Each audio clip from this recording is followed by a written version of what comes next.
Tive uma entrevista com o delegado Wanderlei Redondo aqui, nós entramos justamente nessa pauta da questão de prostituição em outros estados. Eu até levantei o caso da senadora, né, que denunciou o estado do norte do Brasil, né, o Marajó.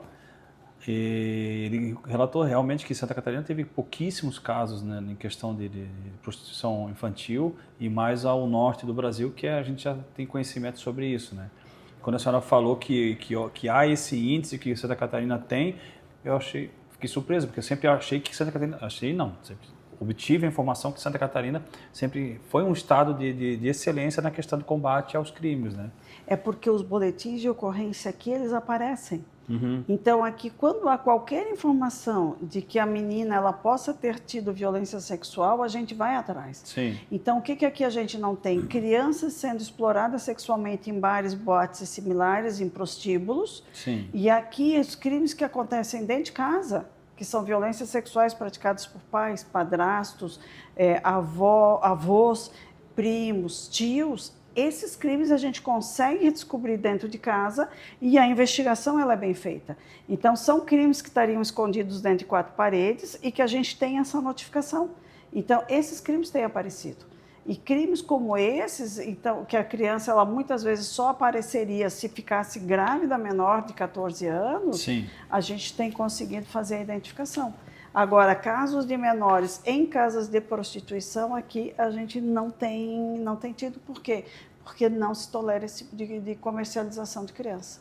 E não dá para tolerar, porque criança é algo sagrado. Nossa, acho que a gente respondeu aqui umas 3 ou 4 perguntas que já estavam no contexto. Mas aí eu quero emendar uma outra questão com a senhora.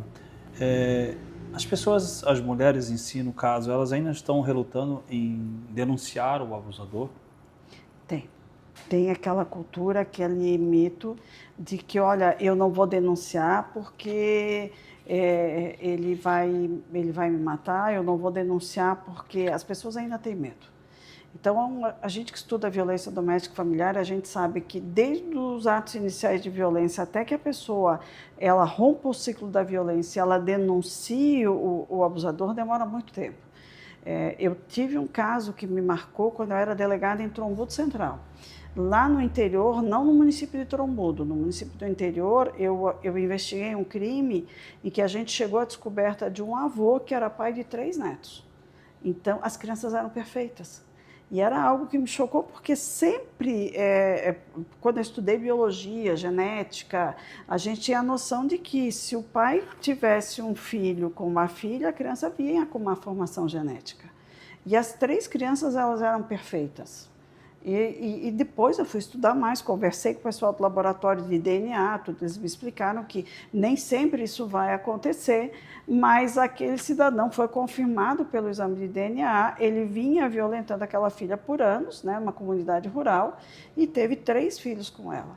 Então, foi uma situação que ele foi indiciado, o inquérito, né, seguiu, depois a menina ela foi amparada, foi encaminhada para o serviço socioassistencial, equipe multidisciplinar. Então, por que isso acontece? E ela era de menor? Ela já era maior de idade, mas a violência começou quando ela era menor de idade. Então, quando os crimes, o abuso, ele acontece dentro de 4 paredes.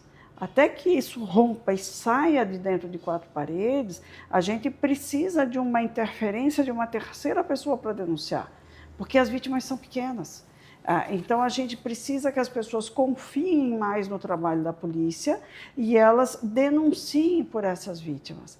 Quando a gente fala da violência doméstica e familiar contra a mulher, aí você vai me dizer assim, mas as mulheres são adultas? São adultas, sim. Mas a gente precisa que essa mulher confie no trabalho da polícia e que busque ajuda. A gente tem mecanismos de encaminhar essa mulher para um local seguro, nós temos mecanismo de procurar a proteção dessa mulher, mas a gente precisa que esse rompimento dessa violência aconteça já no início. Porque quando a gente fala do chamado ciclo da violência, ele vem em fases. Não começa no feminicídio. Começa nos atos iniciais da violência. Então, como é que são esses atos iniciais? A chamada intimidação, a chamada censura, o chamado controle. Então, é aquela situação assim... Isso dentro do âmbito familiar. Do âmbito familiar, numa relação normal. Então, a menina começa, ou a mulher, ela começa a namorar.